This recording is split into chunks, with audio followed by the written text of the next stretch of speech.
Good afternoon, everyone, and welcome. We are so glad to have you all. Today is going to be about minority business entrepreneurs. My name is Yvonne Smith, and I am the president and CEO of OneWest. We're a nonprofit community economic development corporation here in Louisville, Kentucky. I was recruited to Kentucky from North Carolina, and so we have had some experiences in North Carolina that we thought it might make good sense to share with city to city, peer to peer on the minority business enterprise realm, and just try to talk through some of the challenges that we've experienced in our community pre recession, post recession, and how that compares to pre and post COVID environments. This is important, as you all know, because the federal government has released $6 trillion. They've committed $6 trillion to pandemic related stimulus, and we need to get prepared for how we can play a role in that and understand what portion of that is related to design, construction, infrastructure, and building rehab. And OneWest is very committed to the west end of Louisville and how their improvement in that area, that geographic area, and small business development affects the entire city. And we know that the west end of Louisville is comprised with over 80% African American population. We also know that there's a large amount of low resource and challenges, low resources relative to financing, business development, and other things. So what we're going to be talking about today is how we help minority business entrepreneurs take advantage of the opportunities that have arisen since COVID and during COVID. And the other thing is to have a city-to-city, peer-to-peer conversation around some of the strategies that were implemented by businesses in North Carolina and some of the things they're doing now, and the same with businesses in Louisville to give hope as well as information and opportunities for collaboration. I want to thank all of you for joining us today. We are very excited to get to this discussion and to start looking at the future. We want to give a special thank you to the City of Louisville, Mayor Greg Fisher and his team that have helped us to continue our efforts in working in the West End and to continue to try to give resources and information regarding the opportunities that exist. We also want to recognize our state representatives that are joining us on the line, Senator Neal and Representative Booker and others. We really appreciate you all participating. Our city council, we want to thank them because it's very important as they look at voting on different opportunities for MBE stimulation. We want to make sure that they're aware that the community of MBEs is out here and ready to do business. We also want for-profit developers to know that not only are we hoping to elevate and escalate the MBE participation in the West End, we want those West End businesses and MBEs to get opportunities across the city on private projects. So everybody's important in this discussion. With that said, I want you all to know that the OneWest Board of Directors started this initiative in 2014 as a part of the Bingham Fellows class. We are currently a board of almost 31 seats and people representative of all 9 neighborhoods of the West End and across people from across the city of Louisville. Our chair is Nikki Jackson, and our vice chair is Howard Holloman, who grew up in the West End of Louisville and takes this whole initiative near and dear to his heart. We had a founding father who passed this year, Mr. Woody Porter, and we want to give homage to him and pay homage to him and just let you all know he was an integral part of OneWest and why we're all here. We also want to thank LCCC, and you'll hear more from Kevin Fields in a minute because their partnership is critical to all of us being at the table and working collaboratively together to move this agenda. I'm going to introduce very quickly Mr. Fields and Mr. Harrell, who are going to be moderators, are going to work with me today as moderators. And then we're going to let our panel introduce themselves very quickly. We're going to start with Mr. Kevin Fields.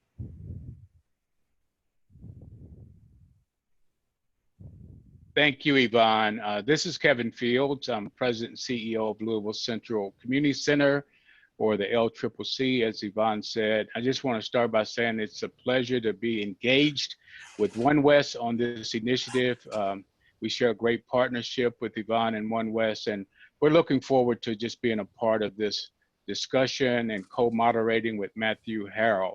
I'm very excited that we have expertise from across the country, especially the southeastern quadrant of our nation. So we're going to get a chance to get into some good dialogue on a critical topic of minority business inclusion, women-owned business inclusion, and looking at some of the opportunities as well as the challenges that we face, especially in this pandemic season.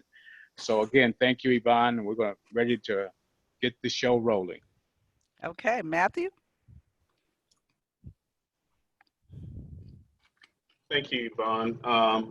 Again, I just want to echo what Mr. Fields has already stated. It is certainly an esteemed pleasure for me to be a part of this type of interactive session where we can share information, concerns, and solutions to minority participation on all levels of development, whether it's construction, whether it's development, whether it's the ancillary services that surround developments such as engineering and things of that nature. I am the CEO and president of APK Development and Construction. We are a minority-owned development firm that specializes in affordable housing, both multifamily and single-family. I am a product of Louisville. I came to Louisville specifically to study development, and I have had a tremendous opportunity to learn from the greats that are already and have been operating in this area, people that are on this panel, such as Kevin Dunlap, Mr. Fields, Mr. Clifford Turner, as well as Senator Gerald Neal. So it's an absolute pleasure not only to learn, to participate, but also to share what I have learned with the individuals that are on the call as well. Thank you. Okay, we'll start with our panelist. Gerald Palmer, will you introduce yourself, please? Thank you, Ms. Yvonne. Good afternoon, everyone. My name is Gerald Palmer. My firm is based out of Louisville, Kentucky. I have been in business since 2006. We specialize in GC work, general contracting, and we have recently started doing residential and commercial properties as far as residential rehab, specializing in drywall, paint, flooring, etc. Honestly, I've been looking forward to this type of sit down. Didn't think it would be in this type of setting, but nonetheless, I'm extremely excited. If anybody knows me, especially on this call, they know that I have been around, asked tons of questions. So I am, I'm ready to learn from the best, maybe give my advice on what to do and maybe what not to do. Okay. But I'm extremely excited. Well, that's a great lead-in when you talk about learning from the best. We have Jack Boatman on the line, and Jack Boatman is definitely an experienced contractor. I'm gonna let Jack introduce himself. Jack, you're on mute. Okay. Is that better? That's better. Good afternoon. I'm Jack Boatman, and I've certainly been in construction a long time, but I cut my teeth in engineering at McDonnell Douglas Aircraft, where I was a director for many years, and went into the construction end of the business. We actually do a trenches process where we rehab wastewater lines and potable water lines without digging streets up. Also, my wife and I own a small business, and I want you to know I understand the challenges. It's called Amber Consulting, and of course, we do a lot of work in disaster recovery, both man-made and natural-made disasters. Also, one of my business partners and I own a company called Coal Avenger, which is a defense contractor doing work, and it's a small company as well. Of course, SAK is a large firm, and I'm mid to large firm, and we do a lot of work all over the country. So I have experiences working with smaller firms all over the country, and I hope today we can get into some of the challenges and some of the solutions, and I hope to be able to share some of those things with folks. And certainly I've been in the Louisville area for a while. I know Mr. Fields and others, and I'm looking forward to this. Excellent. Thank you so much. Kevin Dunlap.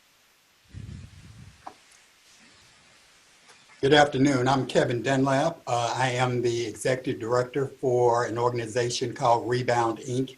here in Louisville, Kentucky. Rebound is an acronym that stands for Rebuilding Our Urban Neighborhood Dwellings. We are a CHODO. We are a community housing development organization, one of two here in the Louisville area. Our primary focus is housing development. We do new construction and rehab. Multifamily and single family. Probably for the last several years, we have acquired, rehab, and sold 100 vacant and abandoned properties here primarily in West Louisville. Again, I want to thank everybody for being here today and appreciate the opportunity of being a part of this panel. All right, Derek Turner, can you please share with us what new directions? Yes, my name is Derek Turner. I'm the Director of Maintenance with New Direction Housing Corporation. We're a nonprofit subsidized housing agency. We have currently over 1,150 units, 52 different locations in the county. We have multiple family units ranging from anywhere from a fourplex to a building that has 82 units. And here at the maintenance department, we service in every way as far as HVAC, electrical, water, everything that needs to be done to keep our units going. All right, thank you, Derek. And Rodney Boyd? Yes, good afternoon, all. My name is Rodney Boyd. I am the founder and CEO of Mansa Construction. Mansa is a construction management firm, which I started August of last year. So I am definitely one of the new ones on the block in this panel. And my background, though, is architectural engineering. I started with the Army Corps of Engineers, serving as a project engineer and as a project manager. And I'm also a traditional Air National Guardsman, where I am the Civil Engineer Squadron Commander. So we do a lot of site development type work. But my focus is on commercial, residential, and light industrial renovation projects here in the city of Louisville. Glad to be a part of this panel. All right, thank you. Derek Giles, can you unmute? Sure, Thank Yvonne. Glad to participate in this forum. And my name is Derek Giles, and I am a process engineer, but I also do mechanical, electrical, and plumbing work. A big part of my responsibilities with Samir and working with Anwar is project management also.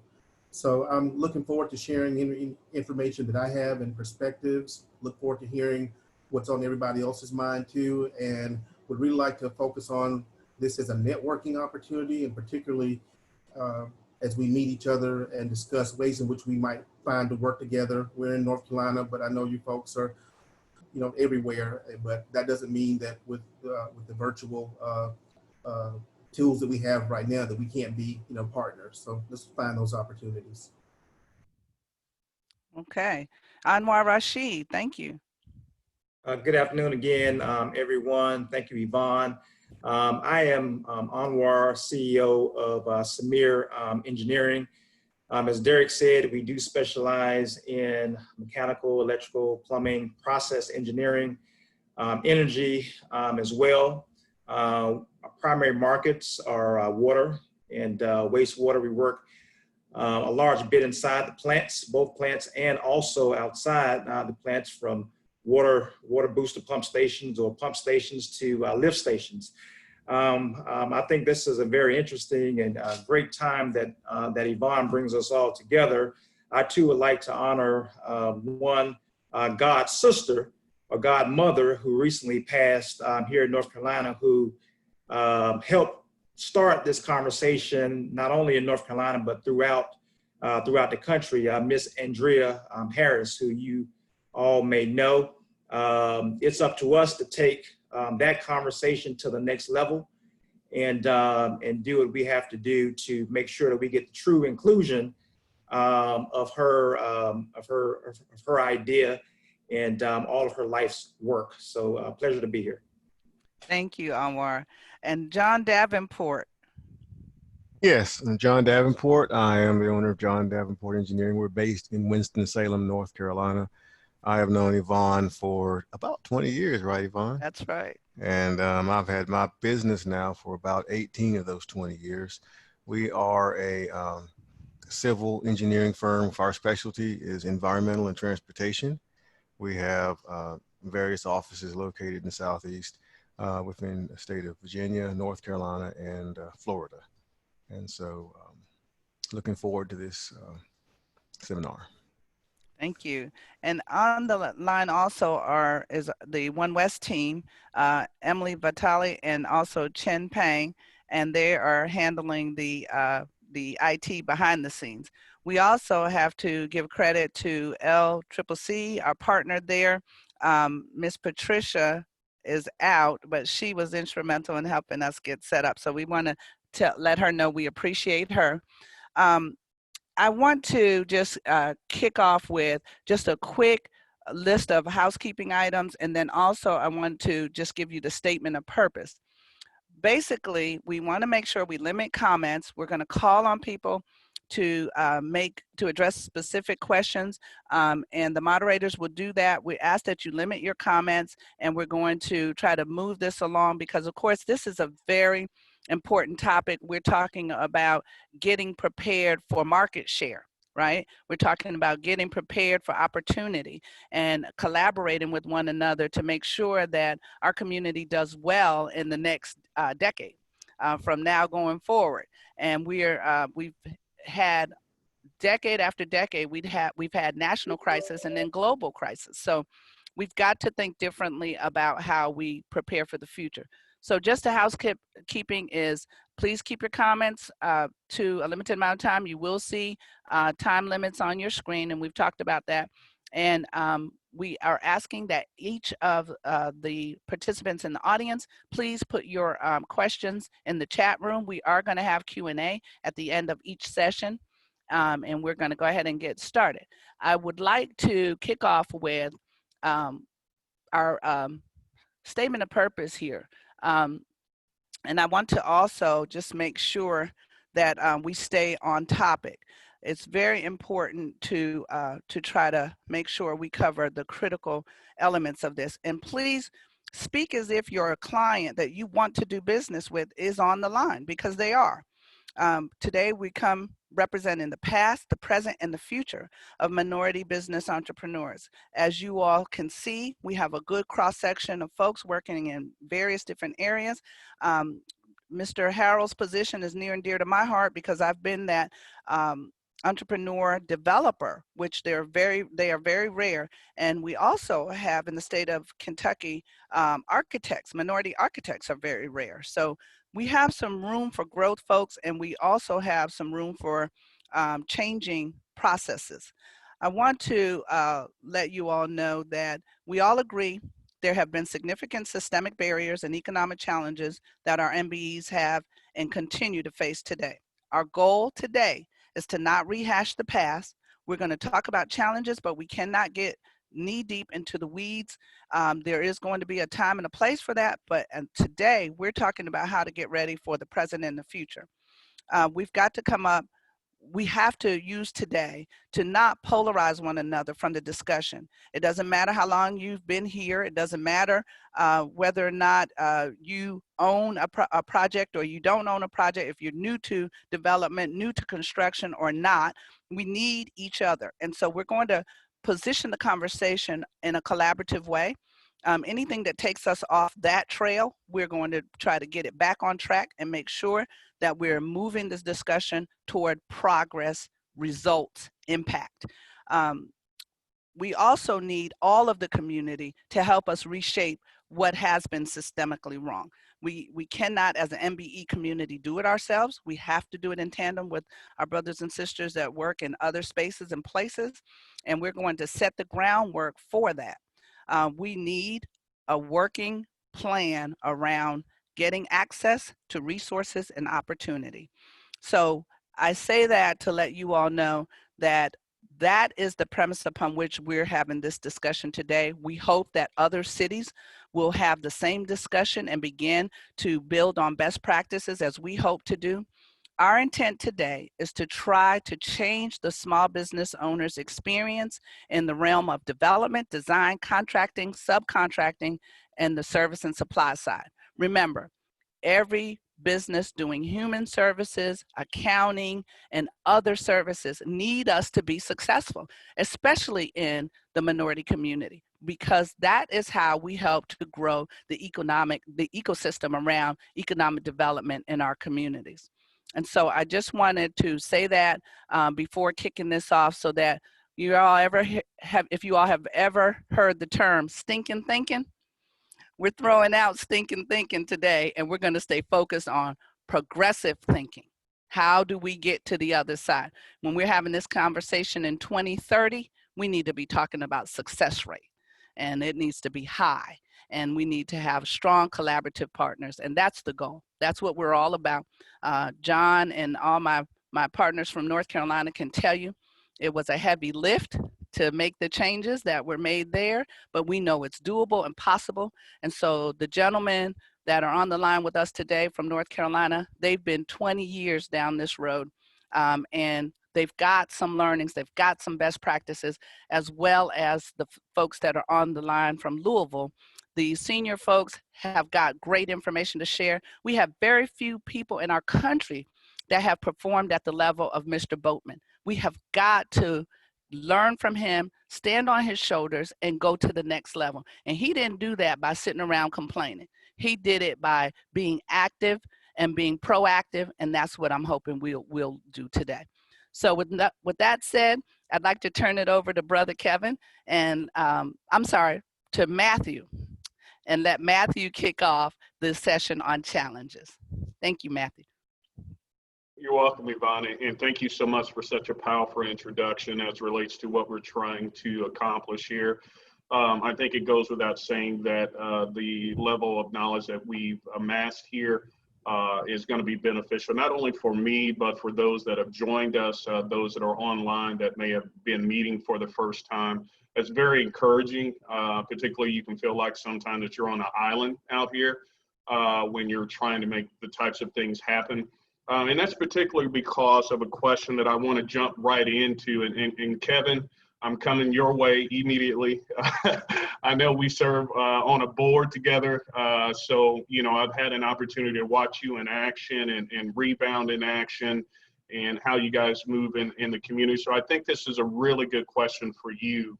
And that question would be, what factors create barriers and cause disparities in public and private contracting for MBEs?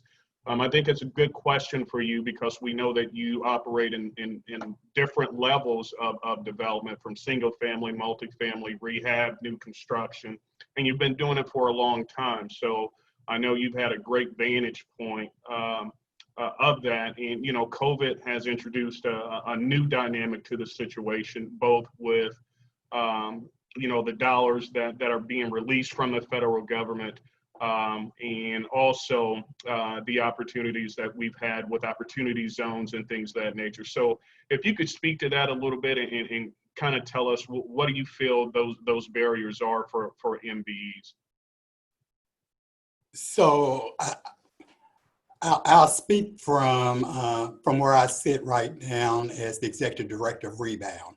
And one of the things that I've tried to do since I've held this position is to bring along other minorities or other African Americans. So Rebound has 100% of our contractors and general contractors are female or African American, and that is by choice. So when I look at barriers to moving forward, that's the biggest challenge that I have right now. The biggest challenge that I have in growing, and particularly growing minorities, is finding those individuals who are ready to act as general contractors or as subs. We just don't have enough. I think there's a lot around. We just don't have the necessarily training, you know, to bring them aboard.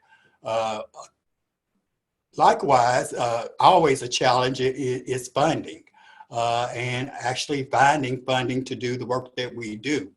As Matthew says, you know, I try to stick my toe everywhere that I can possibly be where I think that there's opportunity that's going to be taking place. So I am an advocate for funding that support the work that we do. But if I look at one thing particular that's a major drawback for housing developers, is finding that tier of general contractors and subs that can help move this work forward and move this work forward quicker. I'm not sure if I answered everything that you asked me, Matthew. If I missed something. Yeah, I think you did, and I think what we pull out of that is that it's really about the leadership, right? So it's who is leading the development, and how intentional are they about real inclusion, right? And I think that says a lot about what we're trying to create here through this peer-to-peer is an opportunity to continue to grow such that we can then be in control of developments themselves and be very intentional about how we grow other minority businesses, whether it's experienced or a new startup. But there has to be a opportunity, and it starts from who is leading that development down on how intentional they are in creating minority participation. And it really leads me into the next question that I've got for you, Mr. Palmer. And that question is, how many more project owners mandate inclusion in their projects, or how can more project owners mandate inclusion in their projects? No, are we talking, is me being the project owner over the project? Right. So what do you see, or why do you not see as more participation as it relates to some of the things you're intentional about, some of the things that Kevin is intentional about? Why do you think that's not more prevalent in the current economic environment, considering, money is an all-time low right now, Fed rates at 0, lending terms are, very attractive, but yet and still, we are still not seeing the explosion that we should see, right, in minority participation, particularly when you understand that 33% of all new development is happening in urban communities, and that's all over the country. So these are opportunities that are already in our neighborhoods that other people are coming in and having the opportunity to take advantage of. And I'm just wondering, why do you think that necessarily is? I'll be honest with you. A lot lately, I've been trying to talk and kind of teach some younger minority companies some things. And within the last month, 2 or 3 of my subs, it's just being discouraged, and then just having the lack of knowledge. I talked to one of my subs yesterday, and he was telling me that he has never kind of went to a bank and asked for a loan, and of course, financing is probably the main thing that is holding people back. But I would say they have been just a lack of knowledge, just knowing what to do, and kind of being discouraged on trying to pursue. What I've done in the last 5 or 6 years, if I don't know something, I just ask. And 9 times out of 10, I usually find the answer. I mean, it's hard. I mean, you don't normally, or you don't always get the answer you're looking for. But I usually, I just ask. And I know this probably didn't answer your question, but I'm just thinking, I guess what kind of just sets me off right now is just people they're just discouraged because they might be overwhelmed. They might not think they have the knowledge, which everyone I've dealt with, they have the knowledge to bid on a project. They know what they're doing. They just need that extra push. They need that encouragement and I guess guidance and just looking for a good mentor, which I'm not going to say I'm the best, but I'm all about, I'm a team person. So I'm trying to develop a team and I'm trying to encourage others to do the same because we can do this. And over the last 2 months, I've actually developed a team. I might call it COVID-19 team because I actually developed it during these times. So it's great, and I'm really excited, to be honest with you. I think you really kind of pulled out some things in that answer that I think are very important, which is the fact that we do not operate on an island, and we need to be intentional about finding mentors, right? We need to be intentional about asking the question, right? And not being afraid of asking the question, and understanding that the answer that you get may not necessarily be something that you currently are in control of or have at the time. But, you know, every journey starts with a single step, right? So you know, the thing is that we've got to encourage more people to ask the questions, right? How do I get to where I am going? And I'll be very honest, you know, as a young developer, I find that particularly in Louisville, there is a plethora of people like Kevin Fields, Kevin Dunlap, you know, Clifford Turner, you know, others that operate in this space that I have been able to go to and approach, right, and ask questions, and they have been very gracious about helping me understand the process and the maturation. And the thing is, it's never what you think it is, right? And so, you know, it's really important to ask that question. So I'm going to go to my final question here, and Mr. Rodney Boyd, I'm going to come to you for this one.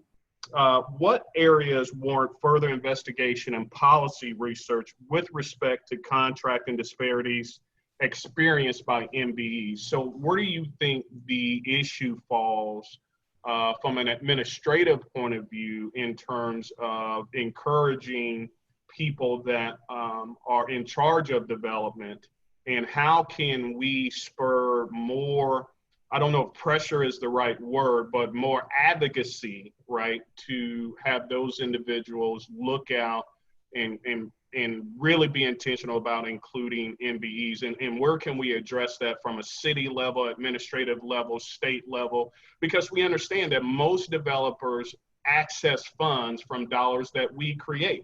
When you talk about new market tax credits, those are allocated based on population. Last time I checked, we were counted in population. So therefore, I feel that there's a certain disconnect as it relates to our opportunity to be on the other side of it.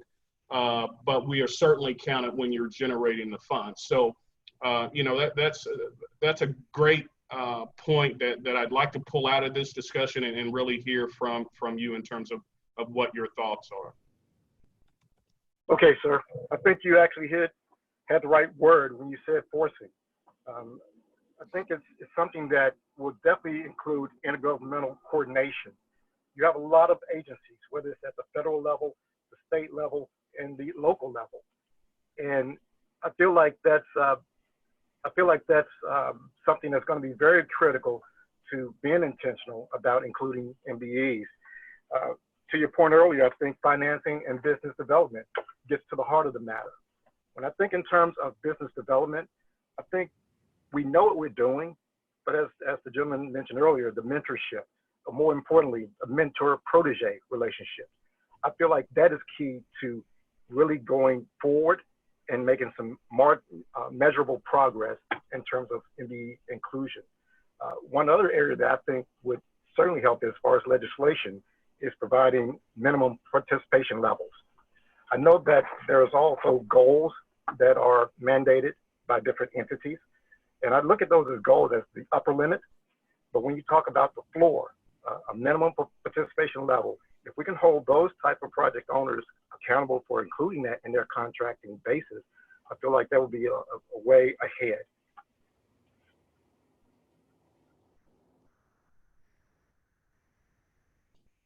Thank you, Mr. Rodney, for that question. And I agree with that wholeheartedly.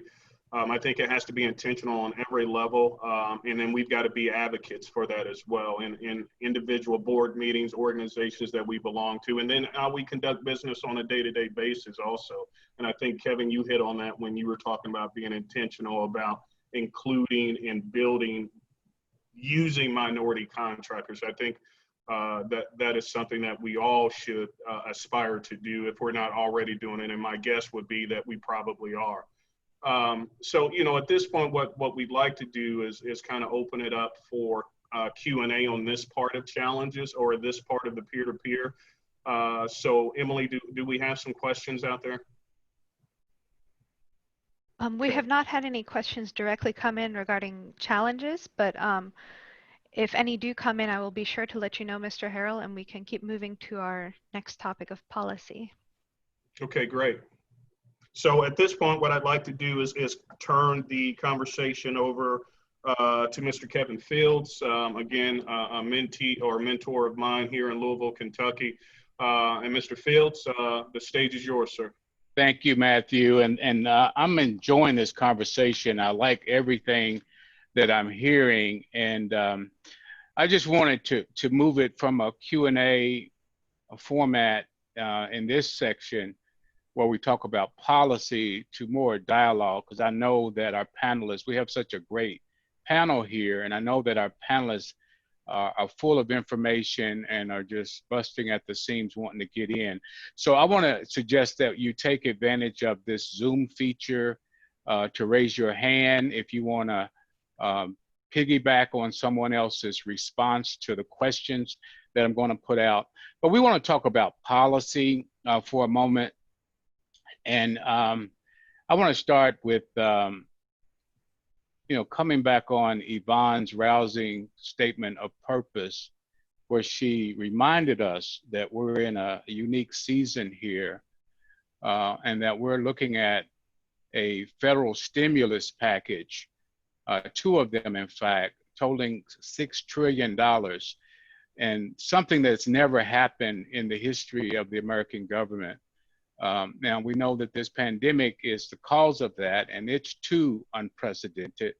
But from an economic investment perspective, we'll be living a long time before we see the federal government do this thing again of making a kind of economic investment in America as they're doing now. So we want to talk about what kind of impact that creates and opportunities that creates, as well as challenges that creates from a policy standpoint.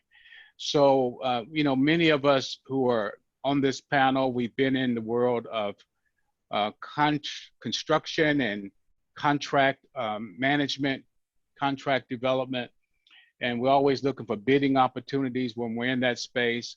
So my first question is to ask our panel, those of you who are in the construction industry, are we seeing enough opportunities for bidding on construction projects?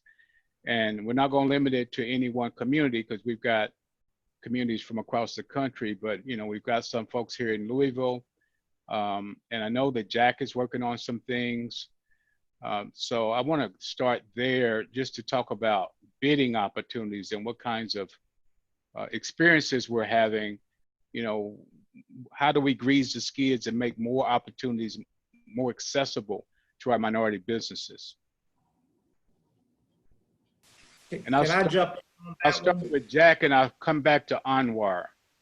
Okay. First of all, yes, there are a lot of opportunities, but we're not in the ball game. I'm going to start by saying that. And a lot of reasons for that, but none of which I say is insurmountable. Can everyone hear me? And I hope I don't have that feedback coming. Yeah, you're good.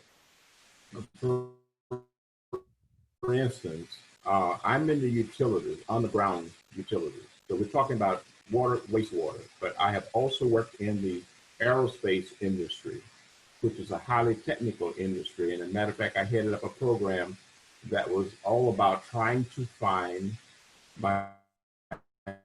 minority and women to take advantage of 5% of $17 billion of the McDonnell Douglas. So I've gone from the big to the medium size, and I'm still finding the same thing. Every time GCs get out there, they say, we can't find them. They're not available. And when those are established, they come in with a good faith effort, and still we wind up not getting anything at all to speak of, or very little of that pie. So what I'm saying here is it has to start with the owner of the purse. And that happens to be the customer or the client. And if they have installed great policies and they follow through with those policies and they hold everyone accountable, I'm talking about the GCs now, accountable for the execution and the accomplishment of those, then I think you'd see something a little different coming out of the other end. But let's go back, and I'm being very brief here because I'm a process person as well. I think that anytime I have a project, I control who's going to get those tasks. And if I'm in control, then I'm going to say who's going to get some of it. And I mean that, and I have to stick to it, and I have to follow through with it. But the bottom line is, don't let anybody say we don't have capacity. It's our responsibility as a GC to come in and help to develop and build capacity so when we leave, we've left things a little better than they were when we came in. So remember what I just said. Start with the owner of the verse, and that's the person who's putting the project out. Insist that there are good policies in there for minority and women. And the other thing, you must follow through to make sure that they live up to what they're saying. Now, as a contractor, and I'm talking about now my small business, I have a responsibility too. I have a responsibility to learn from my mentor. And somebody talked about mentor protege. You are absolutely right. We don't know all of these things that we must do. We need someone to show us the way, but we have to absorb it and be able to spit it out later and walk on our own. And I'll shut up at this point, but later on we can talk about examples of when that really works. And I have some real examples where minorities have taken advantage of this because I get up every morning. So thank you, Jack. Those are around this country. Two excellent points. The owner's rep, and I like the way you put it, who owns the purse is really important. And then also this mentor protege relationship that we need to see more of. But let me come to you, Anwar. I know that you're working, is it Winston-Salem that you're in? Yes, I'm in the Triad area, which encompasses Winston-Salem, Greensboro, High Point, North Carolina. So go right ahead. Let's talk about your experience in terms of contracting opportunities and, you know, what needs to happen to, you know, demonstrate greater impact, more inclusion, more economic impact. Well, thank you, Kevin. And again, and you know, I want to piggyback on Jack and what he's saying, and I'm sure a lot of others will mention this too. Jack is exactly right. It does start with the owner, okay, and it ends with the community, okay. So you have to have the owner who is setting that policy, but you have to have the community or a group similar to us that are going to push the owner to do the right thing, okay. And there are a lot of pieces in between that, okay. So you have engineers and architects, but let me back up a little bit before that, okay. So I would align ownership with also trade organizations, the community college system, and the university system. Okay, those technical schools who are charged with teaching our young folks engineering, architecture, construction. They have to you know, speak to our young folks in terms of entrepreneurship. Okay. Going to get your professional architecture license, okay? Going to get your professional engineering license, okay? You know, I'm here with the home of North Carolina A&T State University, which I am a graduate of, and we graduate more Black engineers and construction management students than anyone else in America. Okay, anyone else, but we're not teaching them to be entrepreneurs. We're not instructing them to go to the next level to become a professional engineer, professional architect. That's a problem. Okay, we're teaching our students to graduate to go work for somebody else. Okay, so I think it has to start there. Okay, engineers and architects manage the projects. We manage the budget. We manage changes on the projects, okay? We also manage information flow down to the contractor and subcontractors, okay? We write the specs that the contractor has to abide by to build whatever the owner has asked us to build for them. We manage the budget. Let me tell you, let me say that again. We manage the budget. We manage we develop the specifications, okay? And we also in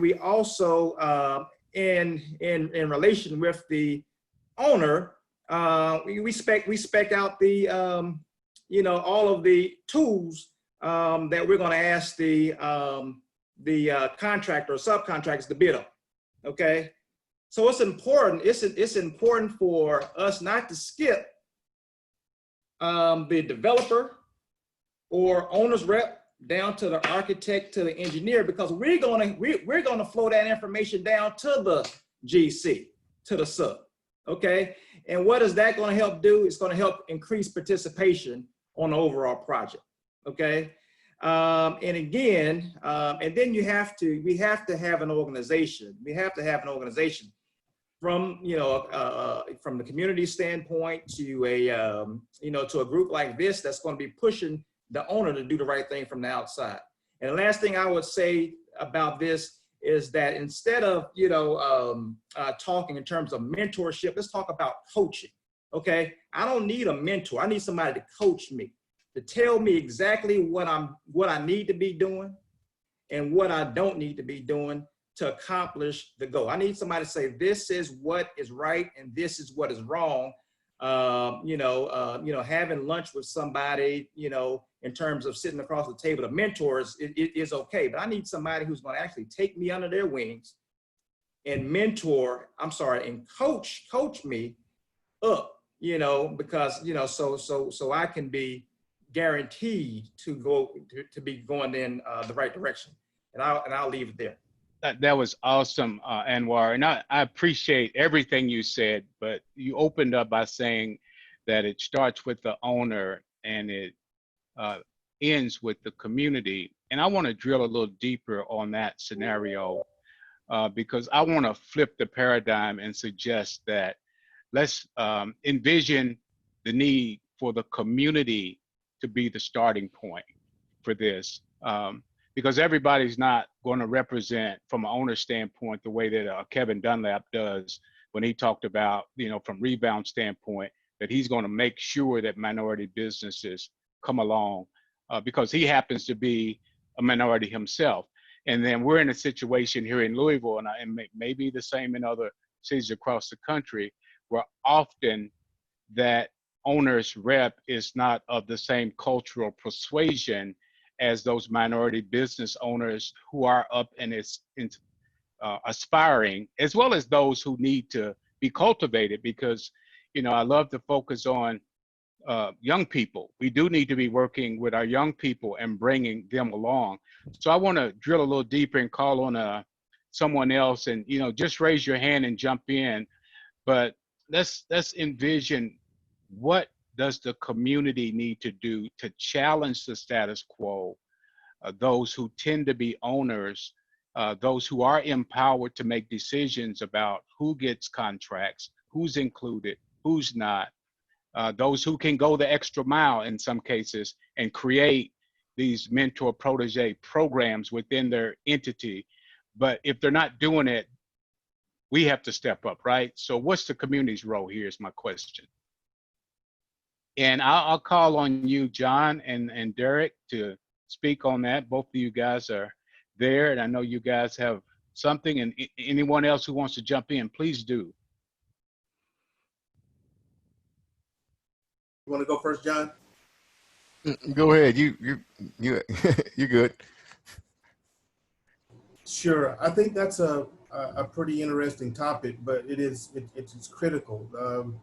I think the whole concept of our opportunities originating with the owner is very key.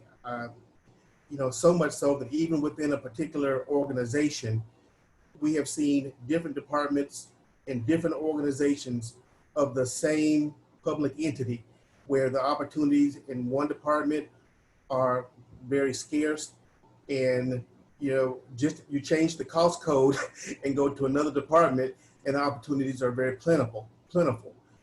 And you have an active champion in one department. So how do you develop those champions? Because for sure, I know from experience that a single person in the right position in a department can make all the difference in the world. Just like in another department, if you have a person that is not bought in and see the value in developing the community as a whole, that person can have a very destructive appearance. So trying to locate those people and encourage them and work with them as best as you possibly can. As for those who just don't seem to be inclined to do so, I don't really know what to say about that. If a person doesn't want to, I've tried a number of things, and I'm sure you have too, but it is very difficult to persuade a person who's not bought in and doesn't see the value in helping develop a diverse workforce. I don't know what to do, but what there really is to be done about that. I don't think I've ever been successful in changing it. Right. Okay. Well, thank you, Derek. This topic is really about policy, and I want to bring it back to that central focus. There are issues that come up that make it difficult for minorities to get on local projects. So a twofold question: what are those issues? What are the most common issues that make it difficult for us to get on those projects? And then secondly, how do we overcome those barriers, such barriers? Well, one thing I was going to say, I know they said they only had 1 minute. I was going to try to condense my thoughts. And I have worked for the government. I worked for the government for 10 years before I started my own company. And one thing on the owner side, if you're talking about public money, you have to look at is there's two factors in how people are going to award work. Number one is, what do you make that individual's job easy? And do you make them look good? And then number two, do they know you and they feel comfortable with you? And so, because they have a system, and that system, like we've talked about before, is built, and we're usually not part of that system in most cases. You show up, and when we want to work with you, I don't know who you are, I don't know what kind of work you do, so on and so forth. So, one thing I've seen it be successful, and Yvonne's done this, you have to change, the criteria to how a person looks successful. So if I'm a person that awards projects, if part of the criteria is that I have to award a certain amount to a DBE, and that's I get perks for that, then I'm going to be motivated to do that. I mean, regardless how I feel about DBEs, if you tell me that this is what I get it's like if you told a government person you get bonuses for getting more projects done per year, that's going to motivate them. That's going to be the driving force. So you have to create an economic motivation for people to do these things, and then they have a reason to talk to you and to get included. I have more, but I know we don't have much time, but I want to get that one point in, because that does change the way people respond to you when they have an economic reason to work with you. You're absolutely right. There has to be an economic imperative, and that always motivates us. So I know we're going to be moving into more discussion about solutions, but just to sum up on the policy concerns that we've raised, first of all, I've heard from this panel that we need to make sure that everyone is aware of opportunities and how to qualify themselves to be engaged in projects. And some of that starts early with cultivating young people to be thinking about being entrepreneurs, thinking about being skilled craftspeople who could own businesses. And we do need, as an African-American community, to switch the mindset from being just get an education to get a degree to go to work from somebody else, to get educated and become aware of how to own your own business.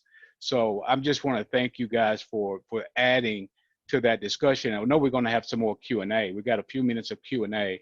So I want to open it up to the audience at this point to see, are there any questions from the audience or even from this panel that we haven't touched on as it relates to policy? I have your questions, Kevin. Sure. And thank you very much, all of you, for very good comments. One of the things I think that John nor Derek nor Anwar talked about is the many meetings at City Council advocating with all our other brothers and sisters in the community for changes relative to policy. And those meetings turned into some very positive changes. And I also think it's important to note um, the MBE directors, MWBE directors within local government, many of them, the community forgets their job is to look out for their employer.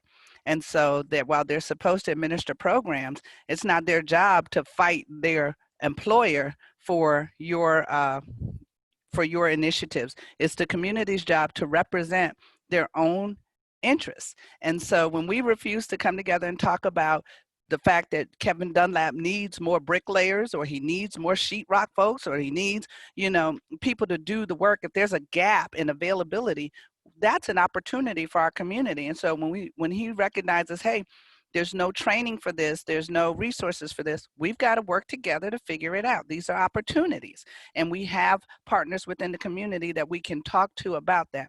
The one thing I do want to put out here before I read the first question is, please think about the question whenever a majority firm says, why would I coach you? Why would I train my competition? What makes sense about that request? And then I want you to think about one other thing. Think about the idea of mentor protege if you're a Jack Boatman. Would you have a mentor protege or relationship, or would you have a joint venture relationship? Thinking about the accurate way to position yourself to go to the next level, because not everybody is just learning. Some folks are out here ready to joint venture on opportunities, and we need to be thinking about that. Take away the deficit mentality, go back to the progressive. Okay, just want to ask a question from one of the people in the audience. Where can the opportunities be found? And I think that's a good question for the panelists, because many of you have had that experience of chasing, one project owner to another, whether it's local government, whether it's school system, whether it's churches, whether it's higher education. Where are the opportunities being posted in a centralized way? And is it the entity, the institution's responsibility to post it in a public manner, or is it the community's responsibility to have a centralized source for that? Can we get Jack to respond to that? Jack Boatman? Yes, I sure can. Remember, most of my work, I'm working with municipalities and authorities. So they are posting their opportunities on their online. I'm a business developer, even though my title is government relations. It's nothing but business development. So I'm out front looking for opportunities for SAK. And what I do is I use the computer very well, in that I can go on Louisville MSD website and I can see actually all of the capital programs that they will have coming up. So my next step is to get into town and start nosing around to find out just some of the details, so I'll know whether or not it's something that SAK would like to have. Now, I have a small company, so my small company would do the same thing. And I will take a step further with the small company, because I'm looking for GCs and somebody and you hit the nail on the head, joint venture. Because I'm not in a learning process, I need a joint venture partner. So my small company will do that. So what I'm saying to anyone, attend council meetings, attend board meetings, because every project is discussed at some time in a board meeting or in a council meeting.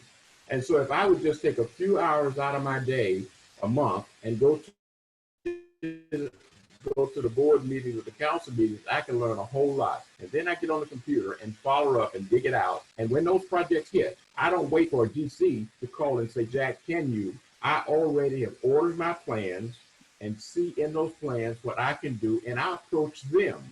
I said them now, because if there are 3 GCs bidding, I'm going to hit all 3. So you've got to ask the questions and be, you got to be dogmatic about it. You can't sit back. All right. I want to let Derek Giles respond to that. You're on mute, Derek. Sure. One other thing I want everybody to not forget is that there are those opportunities that are informal. There's plenty of work that is not advertised. As a matter of fact, these are the real opportunities for a smaller firm to establish relationships and receive projects and opportunities that that are not as large, and quite frankly can be directly awarded to you. So we are aware of even large businesses that do very well about going in and, because of their relationships, taking projects that are $50,000 and below, but they get them all the time. And you can be $1 million per business. That's good. That's a good point. You just went out. You just went back to mute. You can be $1 million business without ever writing an RFP. Okay, that's a good point. The other question is, please discuss how we can get involved in future projects with the panel. We hope this is the first of many to come, so stay tuned. You're on our mailing list if you're a part of this discussion, so we hope to do more. And our collaborative partners, we're hoping to make sure that there are more opportunities for folks to network with one another as well. I want to ask another question. Since equity starts at the beginning, how often are the panelists at the table at the design phase of a project versus the back end?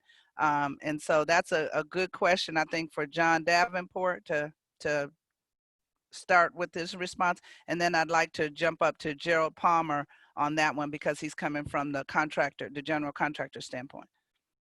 So re-ask the question again. You said, how often are we at the table?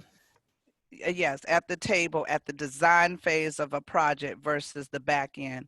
Yeah. And yeah. So the challenge is, if you're going to be at the design end and leading it, as Anwar had mentioned, you want to be the prime, and that's one of the hard things to do in our industry. With everything we're talking about, a lot of it is inclusion, and certainly you're being a sub, so you're a percent of the project, but you're not the prime. So if you want to be at the table and doing the things that Anwar was talking about, we need to be thinking about positioning ourselves and as a prime. So the idea would be to grow firms to the point where you can be a prime designer with subs under you, and then you have a lot more control over how that project flows.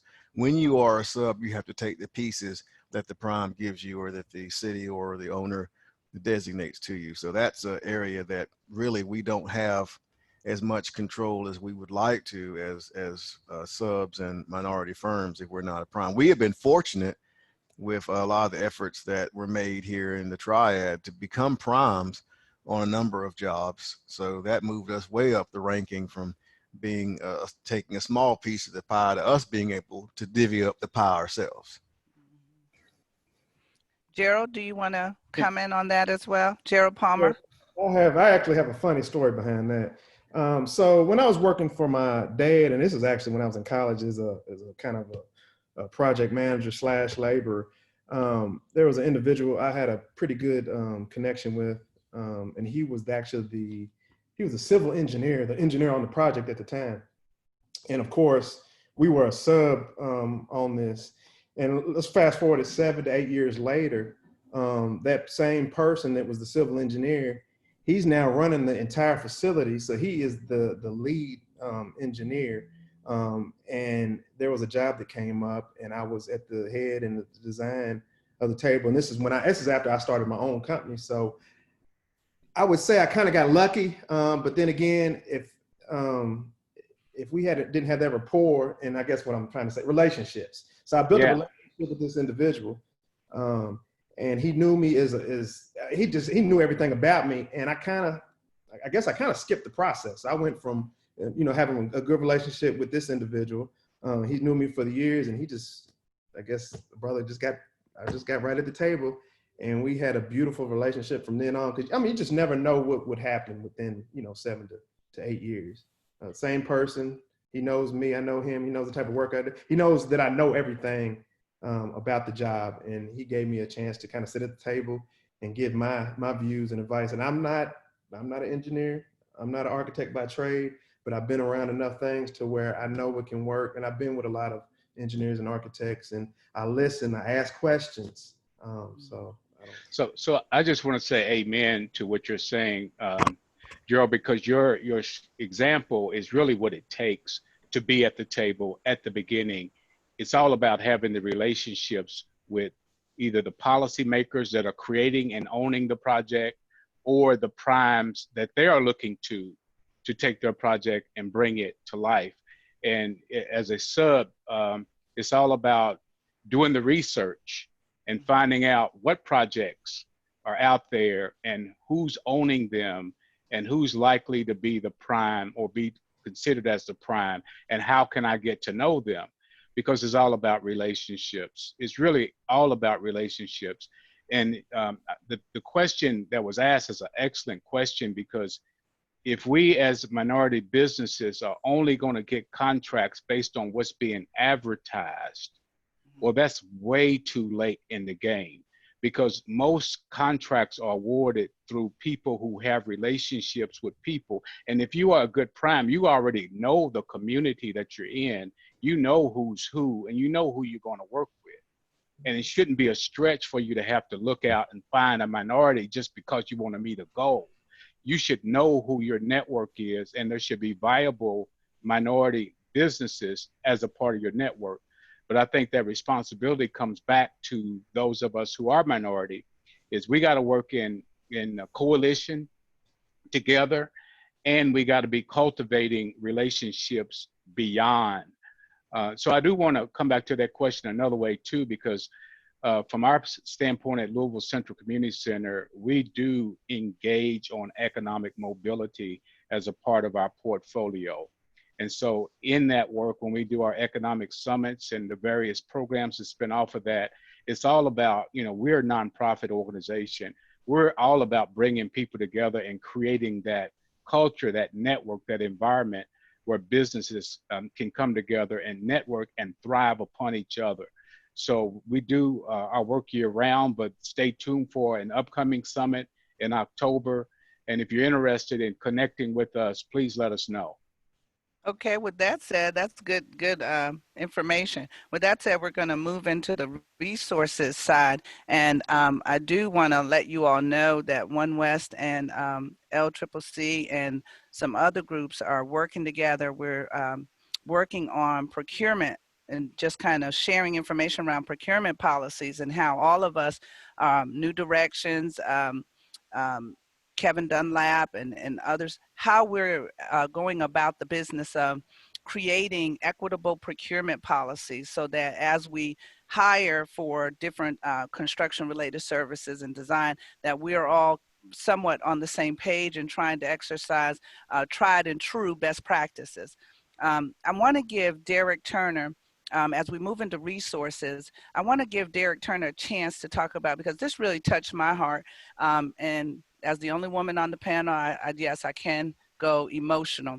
It touched my heart that he would convene multiple businesses together to build a collaborative so that they could do projects of scale.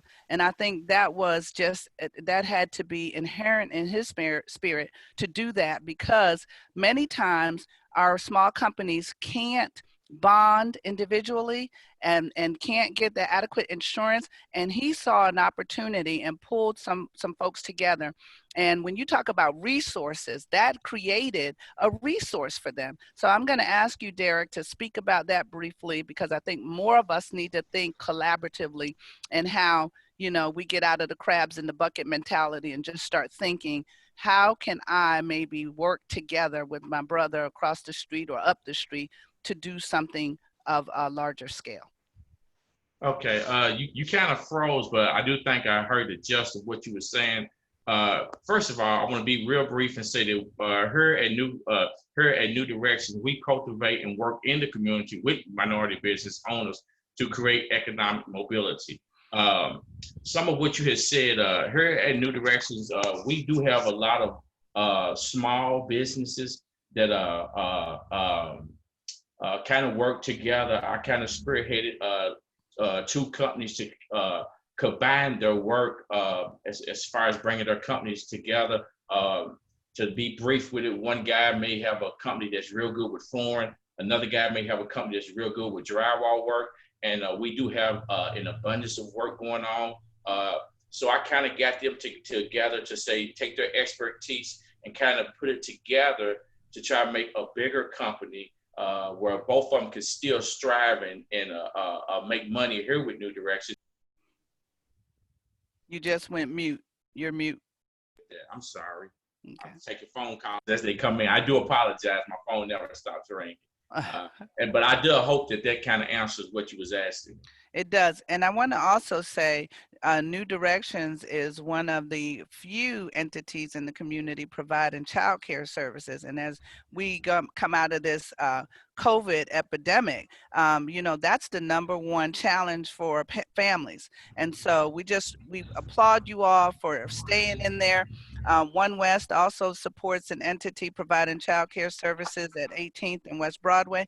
Folks are having challenges trying to get back to work without being able to have proper childcare. So please remember that as we think through where some of the challenges are, even for small businesses in general.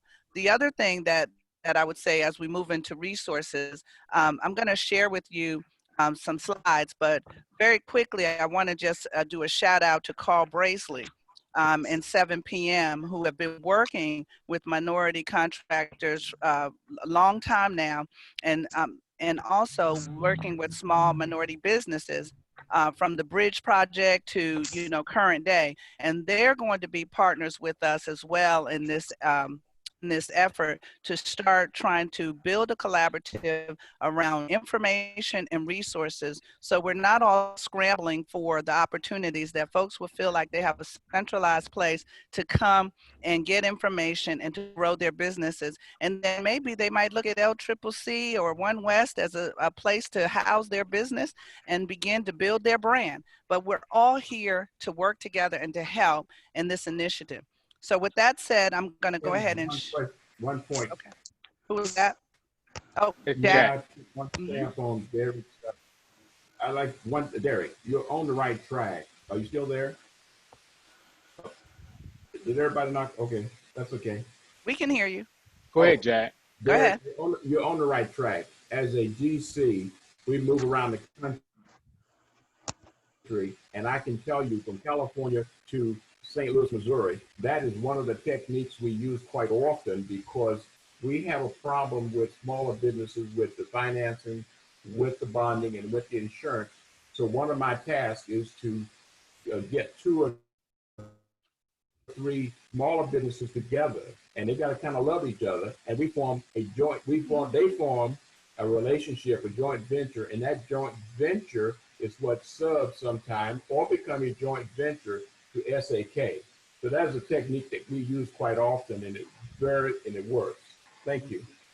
all right. And what I'm going to go over are some of these resources. Can everybody see the screen?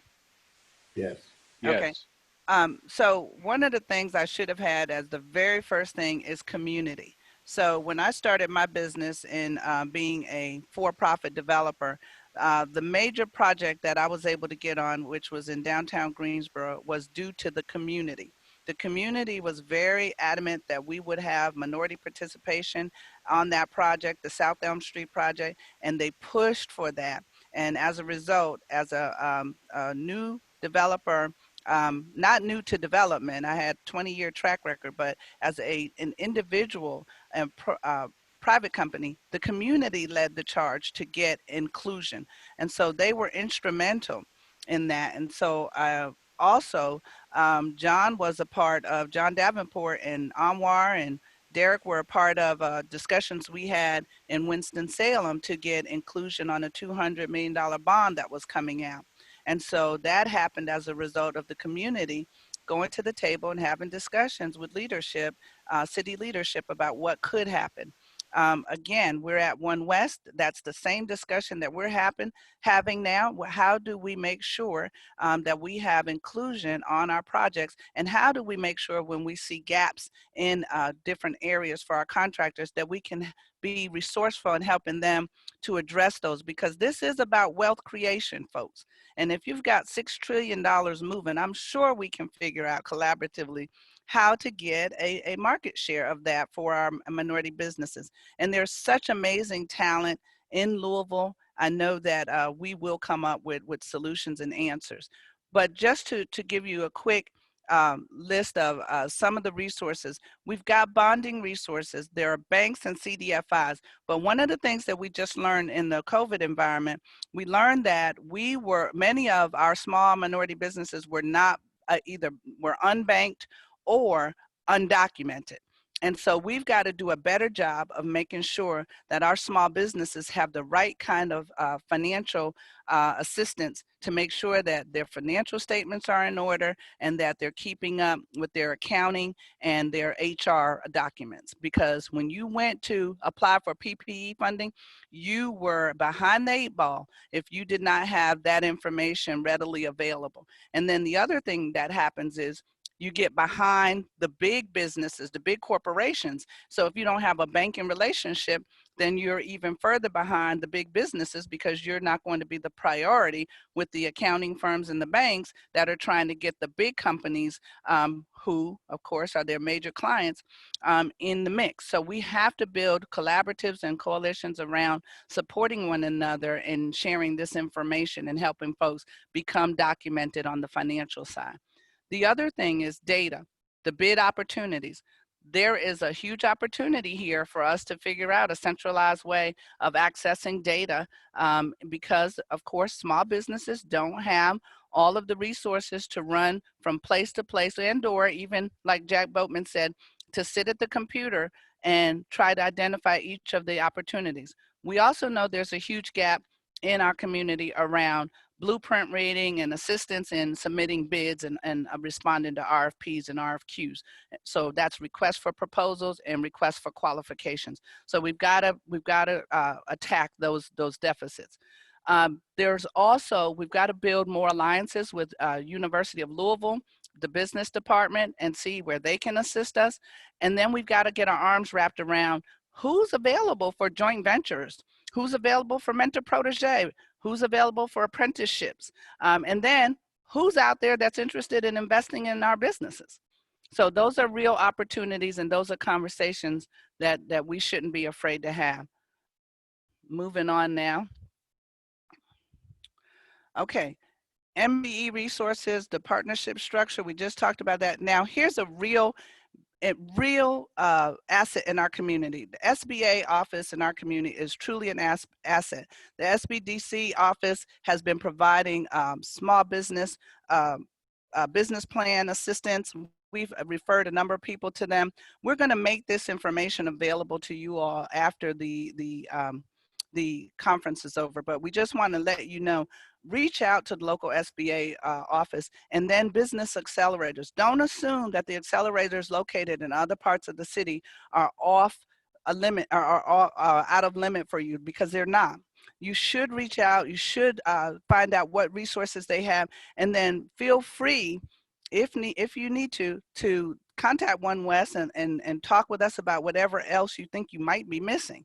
The human resource piece, we have many companies that provide human resource services. And right in the West End, we have Sean Spencer and others that have been sitting, waiting, helping people all along. We've got to reach out to those companies and find out what they can do to help you.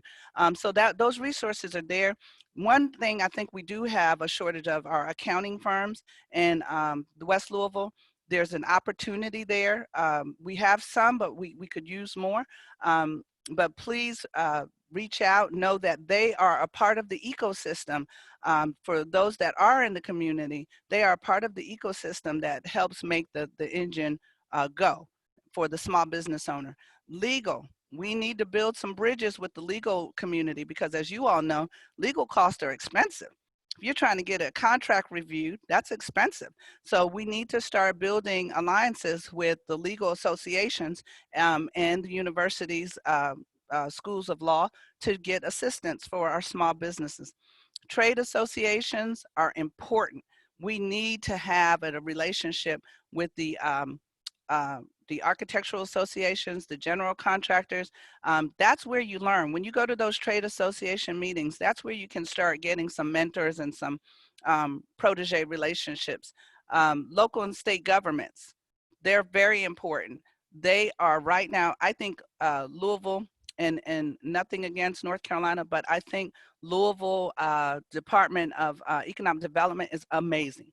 They have put on a conference recently where they were educating people on the small business resources, and the library in West Louisville is significantly equipped to provide a number of resources. Now, we have to be mindful of the current issue around the budget and what's happening there, but we still know that that resource is there, and as soon as everything opens back up or online, people can take advantage of those resources. But they have amassed a number of almost a virtual electronic version of what's available to small businesses, from financial to administrative. So we need to take advantage of that. And don't forget, SCORE is also a resource. We've got to get the insurance companies to the table because we know that there are challenges there. The banks, of course, we've got to build better alliances, and we've got to also talk about the issue around risk, because to a large degree, traditional financing hasn't been available to some of our small businesses, specifically our MBEs, and we've got to figure that out and work with our banks to begin to create a new model that will afford our businesses to be bankable. And many of them are, but I do know we still have a large number of folks that are going to be entering the construction market. And I say that because you all know post-recession, we lost a lot of, in Louisville, we lost a lot of minority businesses and minority contractors. So we've got folks now that are re-entering the market and trying to address the gaps that are that Kevin Dunlap talked about earlier, and they're going to need resources. So I want us to just be mindful of that. I put CDFIs up here because community development financial institutions do have flexibility that maybe the banks don't. And they are in position to do some lending that and take some risks that maybe the traditional lenders have not. We have to work with our local CDFIs. They're trying to build capacity. And so that's a real opportunity for us. And again, I just want to say the traditional way of how we've thought about lending has to be challenged now because we're in a different environment. And as we're doing projects at OneWest, we too are looking at new and different models that could help us finance projects and ideas because it's necessary in this post-COVID environment. Credit unions, they're going to be very important. Some of our local partners I'm going to show you in a minute that have helped us, but Park Community Credit Union is one that we refer people to. And on the CDFI side, L Home is one that has done a lot of assistance to our small business, has provided a lot of assistance to our small business owners. And then on the bank side, I think, Kevin, you would agree that Wood Forest has been a real partner on that side with small businesses.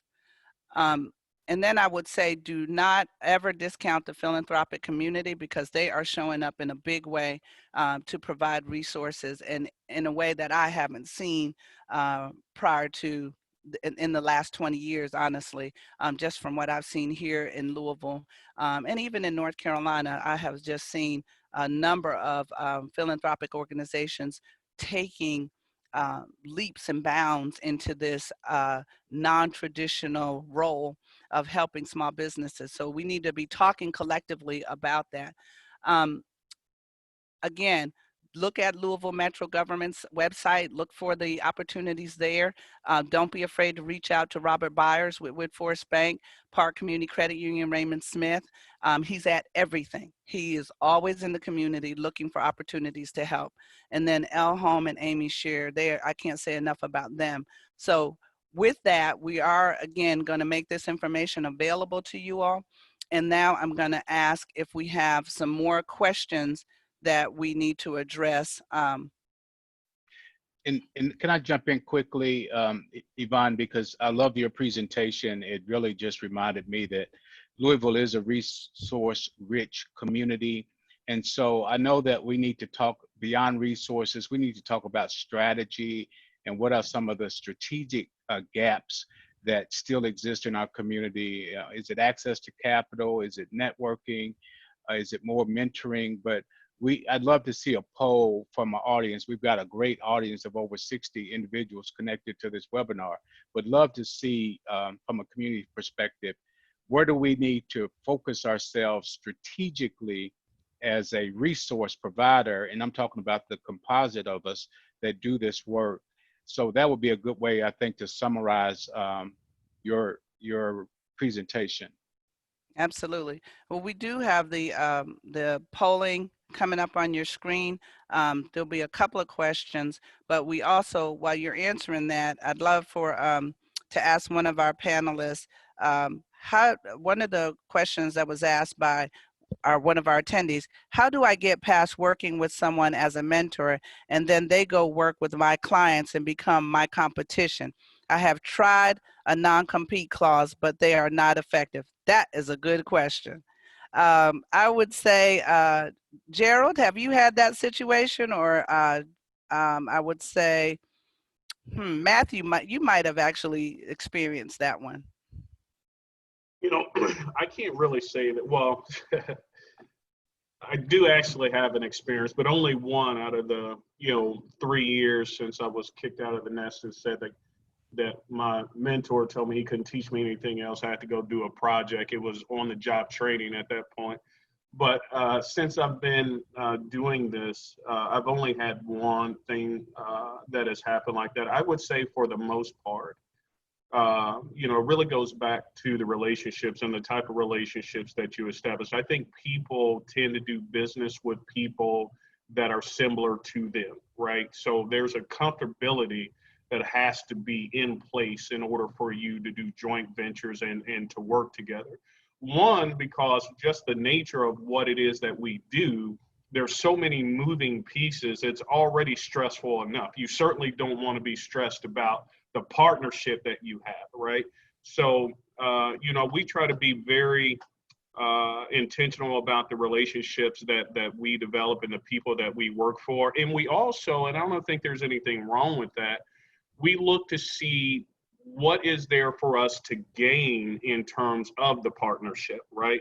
So it's not just about what we bring to the table, but what is it that I can learn from the person that I am joint venturing with, right? Not necessarily as a competition, but really just as a maturation cycle for me to level up in terms of my understanding of my craft, right? Mm-hmm. And I think it's important that you keep an open mind, that you're always learning, that you're always looking for advantageous relationships, that you can walk away having learned something and having leveled up as you continue to move forward with your journey. Very good. Gerald Palmer, can you give us a response? I'll be honest, I haven't really come across that yet because I've always had a pretty good working relationship. Well, I guess on my end, I, as one of the, maybe not a sub, but a gentleman that I was working for, kind of, I don't know how you would put it, but kind of put me out on my own. But thank God I have a good attorney, which is what I call my wife. She looked at the fine print. So I wasn't really obligated to do some of the things that they said as far as what I had to do after the project was done. So, I mean, I really haven't had that issue. Okay. I've always, because I kind of vet the people that I work for and kind of vet the people that, I do business with. And I guess I got a pretty good judge of character. So I just, and if I don't feel right about something, I kind of go away from it. But to be honest with you, I really hadn't had that type of experience. I'd love to ask that same question of John Davenport. John, have you had that experience? Restate the question again. It was basically what can you do when to keep people from that you work with um, and mentor to keep them from going to get your clients and becoming your competition. So people that I mentor, Mm-hmm. um, I would say I haven't had, I guess when I approach mentoring people, I don't really think of it in that situation as scarcity. I feel like there's plenty of clients. I am careful about who I work with Mm-hmm. to make sure that I discern what people's motivations are. Our firm has a specific purpose of, we hire a lot of young people, a lot of people out of school. We train a lot of young people. A lot of these young interns go on to work for sometimes our competition. Mm-hmm. Sometimes they stay and work for us. So that's just part of the overall process of growing in the community, is that, I feel a sense of satisfaction that if someone works for us and another firm wants them, then that means that they must think that we do a good job of training their associates, right? So Mm-hmm. we experience that, not necessarily someone starting a company and competing, although we've had folks branch off and try to start offices as well. Right. The thing that I have to remember is that, what we bring to the table is unique, and as a professional service, you just can't copy it. You've got to really think about what your differentiator is in the marketplace. And it's not just being a hub or a DBE. You've got to be a whole lot more than that. Mm-hmm. That comes back down to the relationships, and either you have them or you don't. Right. Well, I just want to say we're at the end of the conference. I cannot thank all of you high performing contractors and design teams and individual proprietors. I really can't thank you enough. I thank all of our nonprofits for showing up and participating with us. Our facilitators, you are awesome. Be on the lookout for more information coming soon about how we are going to continue this conversation and how we're going to move into a very intentional effort around action plans and steps and how we will be able to collaborate together. This is very, very important. Again, we talked about the overall initiative is wealth creation for small businesses and utilizing an industry that has a huge amount of gaps. Minority business entrepreneurs, there is room for you at the table. We've got to start having the dialogue and learn and teach each other what we need to do going forward. $6 trillion, folks, on the table. We can figure it out. So I just want to thank all of you all, our North Carolina folks. Thank you for taking the time. Louisville, as usual, you showed up and showed out. Thank you so much. I'm Yvonne Smith with OneWest, and we look forward to talking with you all again in the future. Thank you for all our attendees. Have a good day. Thank you, Yvonne. Absolutely. Thank you.